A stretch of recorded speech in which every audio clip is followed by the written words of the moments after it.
राजस्थान के जयपुर में तेज बारिश के बीच रविवार को आमेर महल में बने वॉच टावर पर बिजली गिर गई। यहां घूम रहे 35 से ज्यादा टूरिस्ट इसकी चपेट में आ गए।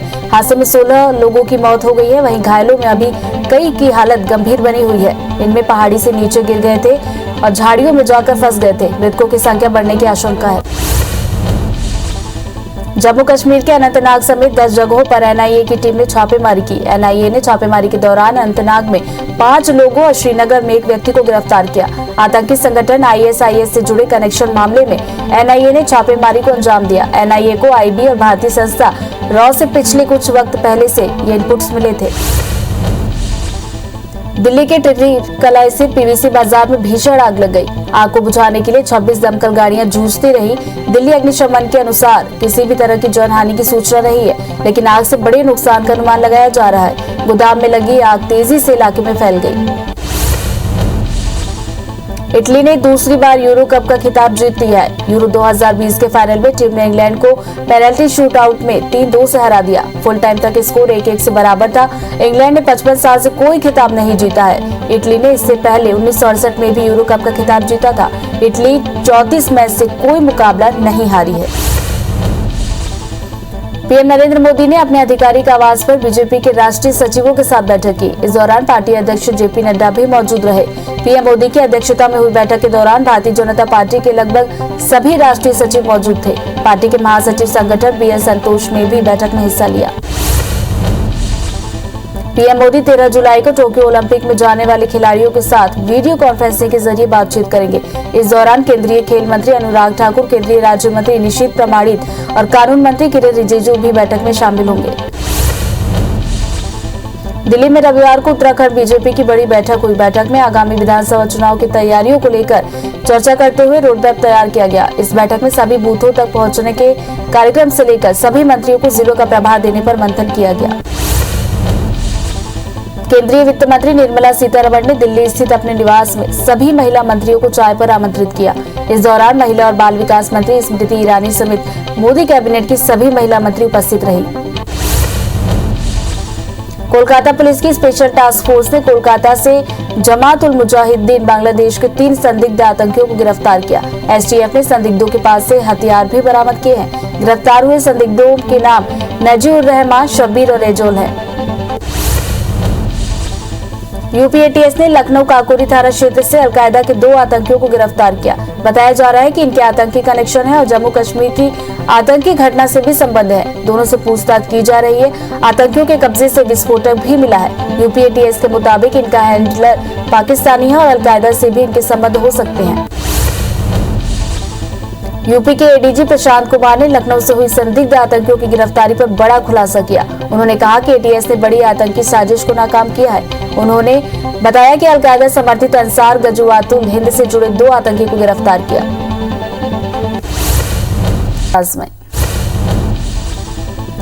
भगवान जगन्नाथ की 144वीं रथ यात्रा आज जमालपुर क्षेत्र के जगन्नाथ मंदिर से निकाली जाएगी। आज रथ यात्रा की शुरुआत से पहले केंद्रीय गृह मंत्री अमित शाह ने मंदिर में मंगल आरती में हिस्सा लिया। रथ यात्रा में सीमित संख्या में कुछ निश्चित लोगों को ही हिस्सा लेने की अनुमति होगी और इस दौरान कोरोना वायरस संबंधी दिशा निर्देशों का पूरी तरह से पालन किया जाएगा। कोरोना संक्रमण के चलते इस साल भी पुरी में महाप्रभु जगन्नाथ की विश्व प्रसिद्ध रथ यात्रा बिना भक्तों के ही निकाली जाएगी। तय संख्या में भगवान जगन्नाथ के सेवक और पुलिस प्रशासन के कुछ अधिकारी ही आज होने वाले रथ यात्रा में शामिल होंगे। रविवार की रात 8 बजे से अगले 48 घंटे यानी मंगलवार की रात 8 बजे तक के लिए शहर में कर्फ्यू लगा दिया गया है। लगातार दूसरे साल भी कोरोना गाइडलाइन के दायरे में पुरी में भगवान जगन्नाथ की रथ यात्रा निकलेगी। इस बार भी आम श्रद्धालु शामिल को होने की परमिशन नहीं दी गई है। मंदिर से जुड़े पुजारी और प्रबंधन के लोग प्रोटोकॉल को फॉलो करते हुए यात्रा निकालेंगे। इधर रायपुर में रथ यात्रा में सीएम भूपेश बघेल वर्चुअली शामिल होंगे। घरेलू स्तर पर भारी भरकम टैक्स की वजह से 17 राज्यों और केंद्र शासित प्रदेशों में 100 के पार पेट्रोल पहुंच चुका है। लगातार 2 दिन स्थिर रहने के बाद पेट्रोल डीजल की रेट को घरेलू तेल कंपनियों ने आज फिर से रिवाइज किया है। देश के प्रमुख शहरों में पेट्रोल पर 28 पैसे तक की बढ़ोतरी हुई है। वहीं डीजल के दाम 18 पैसे प्रति लीटर तक कम हुए। राजस्थान के जयपुर में तेज बारिश के बीच रविवार को आमेर महल में बने वॉच टावर पर बिजली गिर गई।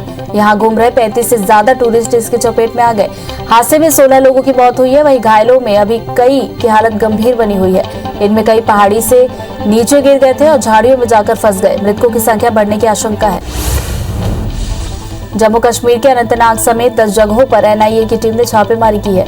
एनआईए ने छापेमारी के दौरान अनंतनाग में 5 लोगों और श्रीनगर में एक व्यक्ति को गिरफ्तार किया। आतंकी संगठन आईएसआईएस से जुड़े कनेक्शन मामले में एनआईए ने छापेमारी को अंजाम दिया। एनआईए को आईबी और भारतीय संस्था रॉ से पिछले कुछ वक्त से इनपुट्स मिले थे। दिल्ली के टेक्निकला बाजार में भीषण आग लग गई। आग को बुझाने के लिए 26 दमकल गाड़ियां मौके पर पहुंची और आग पर काबू पाने में जुट गई। आगजनी से किसी भी तरह की जनहानि की सूचना नहीं है, लेकिन आग से बड़े नुकसान का अनुमान लगाया जा रहा है। गोदाम में लगी आग तेजी से इलाके में फैल गई। इटली ने दूसरी बार यूरो कप का खिताब जीत लिया है। यूरो 2020 के फाइनल में टीम ने इंग्लैंड को पेनल्टी शूटआउट में 3-2 से हरा दिया। फुल टाइम तक स्कोर 1-1 से बराबर था। इंग्लैंड ने 55 साल से कोई खिताब नहीं जीता। इटली ने इससे पहले 1968 में भी यूरो कप का खिताब जीता था। इटली 34 मैच से कोई मुकाबला नहीं हारी।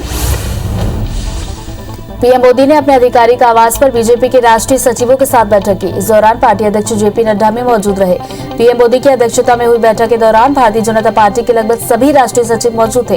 पार्टी के महासचिव संगठन बीएल संतोष ने भी बैठक में हिस्सा लिया। पीएम मोदी 13 जुलाई को टोक्यो ओलंपिक में जाने वाले खिलाड़ियों के साथ वीडियो कॉन्फ्रेंसिंग के जरिए बातचीत करने वाले हैं। इस दौरान केंद्रीय खेल मंत्री अनुराग ठाकुर, केंद्रीय राज्य मंत्री निशित प्रमाणित और कानून मंत्री किरेन रिजिजू भी बैठक में मौजूद रहेंगे। दिल्ली में रविवार को उत्तराखंड बीजेपी की बड़ी बैठक हुई। बैठक में आगामी विधानसभा चुनाव की तैयारियों को लेकर चर्चा करते हुए रोड मैप तैयार किया गया है। इस बैठक में सभी बूथों तक पहुंचने के लिए कार्यक्रम से लेकर सभी मंत्रियों को जिलों का प्रभार देने पर मंथन किया गया। केंद्रीय वित्त मंत्री निर्मला सीतारमण ने दिल्ली स्थित अपने निवास में सभी महिला मंत्रियों को चाय पर आमंत्रित किया। इस दौरान महिला और बाल विकास मंत्री स्मृति ईरानी समेत मोदी कैबिनेट की सभी महिला मंत्री उपस्थित रही। कोलकाता पुलिस की स्पेशल टास्क फोर्स ने कोलकाता से जमात उल मुजाहिदीन बांग्लादेश के 3 संदिग्ध आतंकियों को गिरफ्तार किया। एसटीएफ की संदिग्धों के पास से हथियार भी बरामद किए गए। गिरफ्तार हुए संदिग्धों के नाम नशीर रहमान, शबीर और रिजोल है। यूपीएटीएस ने लखनऊ काकोरी थाना क्षेत्र से अलकायदा के 2 आतंकियों को गिरफ्तार किया। बताया जा रहा है कि इनके आतंकी कनेक्शन है और जम्मू कश्मीर की आतंकी घटना से भी संबंध है। दोनों से पूछताछ की जा रही है। आतंकियों के कब्जे से विस्फोटक भी मिला है। यूपीएटीएस के मुताबिक इनका हैंडलर पाकिस्तानी है और अलकायदा से भी इनके संबंध हो सकते हैं। यूपी के एडीजी प्रशांत कुमार ने लखनऊ से हुई संदिग्ध आतंकियों की गिरफ्तारी पर बड़ा खुलासा किया। उन्होंने कहा कि एटीएस ने बड़ी आतंकी साजिश को नाकाम किया है। उन्होंने बताया कि अलकायदा समर्थित अंसार गजवातुल हिंद से जुड़े 2 आतंकी को गिरफ्तार किया। ब्रिटिश अरबपति रिचर्ड ब्रैंसन ने रविवार को इतिहास रच दिया। वे वर्जिन गैलेक्टिक रॉकेट प्लेन से 60 मिनट की अंतरिक्ष यात्रा करके लौटे। ब्रैंसन के साथ भारतीय मूल की सिरिशा भी अंतरिक्ष में पहुंची। लैंडिंग के साथ ही ब्रैंसन ने कहा, यह जिंदगी का यादगार अनुभव है। यही सिरिशा अंतरिक्ष का सफर करने वाली भारत में जन्मी दूसरी महिला बन गई। दिल्ली समेत उत्तर भारत के कई हिस्सों में मानसून की देरी से गर्मी और उमस से बेहाल है लोग। इस बीच आज मानसून के दिल्ली पहुंचने की उम्मीद जताई गई है। मौसम विभाग ने आज तेज बारिश का अनुमान जताया। इस बार मौसम में कई बार ऐसा हुआ कि जब दिल्ली में मानसून के आगमन को लेकर मौसम विभाग की ओर से की गई भविष्यवाणी गलत साबित हुई। सूचना प्रौद्योगिकी और संचार मंत्री अश्विनी वैष्णव ने रविवार को कहा कि नए आईटी नियम यूजर्स को सशक्त कर रहे हैं और उन्हें संरक्षण प्रदान कर रहे हैं। उन्होंने कहा कि नए आईटी नियम देश में एक सुरक्षित और अधिक जिम्मेदार सोशल मीडिया इकोसिस्टम का निर्माण करेंगे। देश में कोविड को हराने की कोशिशों को झटका लगा है। दरअसल टीकाकरण की वर्तमान रफ्तार में बड़ी गिरावट देखी गई। 21 जून से शुरू हुई नई टीकाकरण नीति के तहत टीके की 50% अधिक खुराक देने के बावजूद वैक्सीनेशन कम हो रहा है। 21 जून से 10 जुलाई के बीच 9 करोड़ 14 लाख खुराकें दी गई, जो 1 से 20 जून के बीच दी गई खुराक से 3,05,000 अधिक थी। कोरोना की तीसरी लहर की आशंका के बीच पर्यटन स्थलों में देखी जा रही भीड़ खतरे की तरफ इशारा कर रही है। केंद्रीय स्वास्थ्य मंत्रालय ने बताया कि संक्रमण के मामले में 53% केस केवल 2 राज्यों महाराष्ट्र और केरल से मिले हैं। बीते 24 घंटे में महाराष्ट्र में 8,992 और केरल में 13,563 नए केस की पुष्टि हुई है। नीति आयोग के उपाध्यक्ष डॉक्टर राजीव कुमार ने कहा कि भारत कोविड-19 की संभावित तीसरी लहर से निपटने के लिए अधिक बेहतर स्थिति में है। साथ ही कहा कि राज्यों ने महामारी से निपटने को लेकर सबक भी सीखा है। इसके अलावा कहा कि सरकार को निवेश के लिए अधिक कर्ज लेने की जरूरत हुई तो वे ऐसा कर सकती है, क्योंकि इससे अधिक निजी निवेश आकर्षित करने में मदद मिलेगी। दुनिया भर में कोरोना के मामले 18 करोड़ 76 लाख को पार कर गए। वहीं मरीजों की मौत का आंकड़ा 40 लाख 48 हजार के पार पहुंच गया। दुनिया भर के 17 करोड़ 15 लाख से ज्यादा मरीज कोरोना को हराकर स्वस्थ हो चुके हैं। वहीं दुनिया भर में एक्टिव मामले 1 करोड़ 19 लाख के पार पहुंच गए। हालांकि कोरोना के डेल्टा प्लस वेरिएंट ने कई देशों में चिंताएं बढ़ा दी है। देश में एक दिन में कोरोना के 37,645 नए केस मिले हैं, जिससे कुल आंकड़ा 3 करोड़ 8 लाख के पार पहुंच गया। वहीं 720 नई मौत से अब तक 4,08,000 से ज्यादा मरीजों की मौत हुई है। पिछले 24 घंटे में 39,674 मरीजों को ठीक होने पर डिस्चार्ज किया गया। वहीं 4,45,000 एक्टिव मरीजों का इलाज जारी है। केरल में पिछले 24 घंटे में नए केस बढ़कर 12,220 हो गए हैं। इससे आंकड़ा 30,65,000 को पार कर गया। वहीं 97 मौत से अब तक 14,586 मरीजों की मौत हो चुकी है। 12,502 मरीजों के डिस्चार्ज होने से अब तक 29,35,000 लोग स्वस्थ हुए। हालांकि केरल में वीकेंड लॉकडाउन में सख्ती बढ़ती जा रही है। मध्य प्रदेश में 23 नए केस के साथ अब तक 7,90,175 मरीज मिले हैं। प्रदेश में अब तक मौत का आंकड़ा 9,025 हो गया है। प्रदेश में डिस्चार्ज होने वालों का आंकड़ा 7,80,735 को पार कर गया। राज्य में एक्टिव मरीजों की संख्या घटकर 415 पहुंच गई है। राजधानी भोपाल में 5 और इंदौर में 9 नए केस सामने आए। छत्तीसगढ़ में कोरोना के 188 नए केस से आंकड़ा 9,97,000 को पार कर गया। वहीं सिर्फ 3 मौत से अब तक 13,478 लोग अपनी जान गंवा चुके हैं।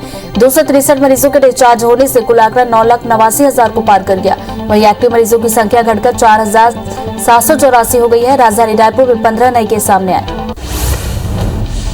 देश में अब तक 37 करोड़ 60 लाख लोगों को वैक्सीन लग चुकी है। इसमें 30 करोड़ 31 लाख यानी 23.5% लोगों को पहली डोज लगाई जा चुकी है। वहीं 7 करोड़ 28 लाख लोगों को दूसरी डोज लगी है। पीएम मोदी ने सभी लोगों से वैक्सीनेशन में भाग लेने की अपील की। कोरोना से बचने रोज 1 करोड़ वैक्सीनेशन का लक्ष्य रखा गया है। छत्तीसगढ़ में प्रदेशवासियों को दोनों वैक्सीन लगाई जा रही है। हालांकि प्रदेश में अब तक 1 करोड़ 5 लाख से ज्यादा लोगों को वैक्सीन की डोज लग चुकी है। इसमें लगभग 29% यानी लगभग 86,67,000 लोगों को पहली डोज लगी है। वहीं 6% के आसपास यानी 17.5 लाख से ज्यादा लोगों को दूसरी डोज लगाई जा चुकी है। एमपी में वैक्सीनेशन अभियान जोर शोर से चल रहा है। प्रदेश में अब तक 2 करोड़ 39 लाख लोगों को वैक्सीन लग चुकी है। इसमें 2 करोड़ 1 लाख यानी 27.5% से ज्यादा लोगों को पहली डोज लगी है। वहीं 5% से ज्यादा यानी 37,91,000 लोगों को दूसरी डोज लगाई जा चुकी है। निलंबित एडीजी जीपी सिंह अब तक पुलिस की गिरफ्त से बाहर है। आज जिला कोर्ट में अग्रिम जमानत अर्जी पर सुनवाई हो सकती है। वहीं जीपी सिंह के कर्मचारियों के बयान आज दर्ज हो सकते हैं। उन पर सबूत छिपाने की धारा भी लगाने की तैयारी चल रही है। दिल्ली दौरे पर सीएम शिवराज सिंह चौहान ने बयान दिया है। केंद्रीय मंत्री नरेंद्र सिंह तोमर और वीरेंद्र खटीक से शिवराज सिंह ने मुलाकात की, उन्हें मंत्री बनने की बधाई दी। सीएम ने दोनों मंत्रियों से प्रदेश के अलग अलग प्रस्तावों को मंजूरी देने का आग्रह किया। चित्रकूट में आरएसएस की बैठक में बड़ा फैसला किया गया। कृष्ण गोपाल के साथ अरुण कुमार भी बीजेपी और संघ के बीच समन्वय का काम देखेंगे। आज की बैठक में सभी 45 प्रांत प्रचारक और सह प्रचारक वर्चुअली शामिल होने वाले हैं। मध्य प्रदेश के ग्वालियर में आकाशीय बिजली की चपेट में आने से 2 लोगों की मौत हो गई। श्योपुर में भी एक जान चली गई है। इसके साथ ही पड़ोसी राज्य राजस्थान और उत्तर प्रदेश में भी आकाशीय बिजली ने भारी जनहानि हुई है। महासमुंद से पिद्दा गांव में करंट की चपेट में आने से 2 महिलाओं की मौत हो गई। दोनों महिलाएं खेत पर रोपा लगाने गई थी। इसी दौरान खेत के चारों ओर लगे कटीले तारों में बिजली का तार गिरने से करंट फैल गया, जिससे महिलाओं की मौत हो गई। पिथौरा पुलिस ने मामला दर्ज कर लिया है। मुरैना के जौड़ा से विधायक सूबेदार सिंह रजौदा ने लोगों को बिजली चोरी करने की छूट दे दी है। सोशल मीडिया पर इसका वीडियो भी वायरल हुआ है। उन्होंने कहा कि खूब करो बिजली चोरी, बिजली वालों को मैं देख लूंगा।